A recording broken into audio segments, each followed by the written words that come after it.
السلام عليكم ورحمه الله وبركاته. ازيكم حبايبي، عاملين ايه؟ النهارده ان شاء الله اليوم ال20 معانا في دوره فراخ عيد الاضحى المبارك.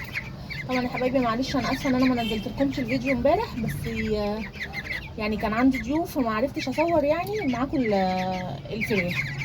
طيب انا ايه اللي انا عملته امبارح؟ طبعا احنا اول امبارح حطينا السقوه بتاعه البرد اللي هي لو الكتاكيت بدات تعطس معاكي. بصي اللهم بارك، العطسه اختفت تماما من الخلطه اللي هي كانت عباره عن ايه؟ كانت عباره عن بصلايه صغيره او نص بصلايه، لو البصلايه وسط هناخد نصها بس، وفصين توم، وعصره نص ليمونه، ومعلقه بنجر زي ما قلت لكم انا ببشره وبشيله في الفريزر.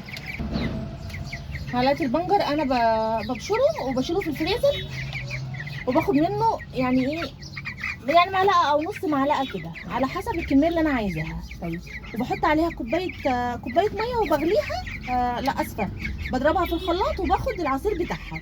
طيب انا بعد ما خدت العصير بتاعها لقيت ان التفل بتاعها ما شاء الله لسه ممكن يعمل لي مره كمان.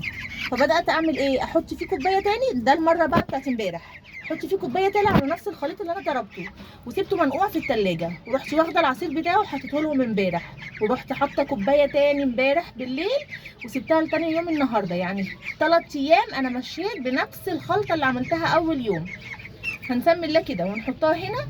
بصوا ده نص لتر اهو، انا مش مكملاه لاخره علشان زي ما متفقين ان احنا عايزينه يخلص الميه دي، ما ينفعش نسيبها اكتر من يعني 6 ساعات 8 ساعات، كبيره قوي انك تسيبي الخلطه دي قدامها لان فيها بصل وفيها توم، فعلشان ما تعملش ريحه وتبتدي ايه تتعب الفرخ معانا. الخليط اهو بتاعهم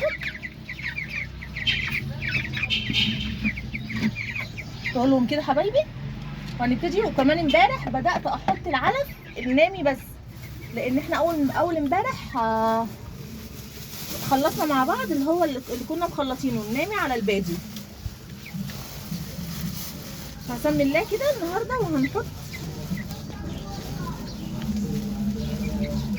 هنبتدي نحط كمان النهارده من العلف النامي. اسفه جدا يا جماعه على صوت العربيات والدوشه اللي بره، عشان زي ما انتم عارفين احنا في البلكونه. بصوا حبايبي ان النشاره قدامي لسه ناشفه تمام، بس حاساها متوسخه، يعني اتوسخت. انا مش حابه اسيبها اكتر من كده. ان شاء الله بمشيئه ربنا خلي ابني بكره يجيب لي نشاره واحاول اغيرها لهم بكره باذن الله. لو لقيت نشاره النهارده او بكره هغيرها لهم. فلو حابين نغيرها مع بعض وتشوفوا انا بغيرها ازاي وهي الكتاكيت موجوده في مكانها، عرفوني برده في الكومنتات. هبتدي كده اسمي الله ونحط ده. بصوا اهو علف اللي هو النامي بس، مش حاطين عليه باجي خالص. خلاص احنا وقفنا العلف اللي هو الباجي. كده اسمي الله.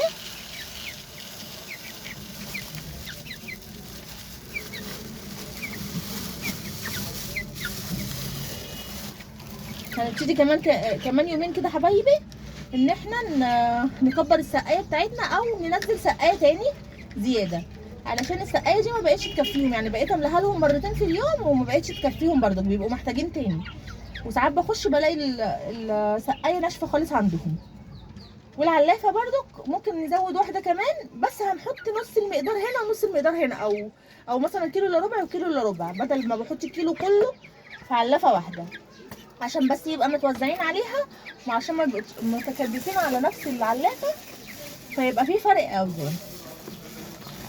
هنوزن مع بعض امتى؟ ان شاء الله بعد بكره باذن الله هنبتدي نشوف الوزن وصل لحد فين. ده كان الفيديو بتاعنا حبايبي. فياريت لو عجبكم الفيديو فعلوا زر الجرس واشتركوا في القناه عشان يوصلكم كل جديد.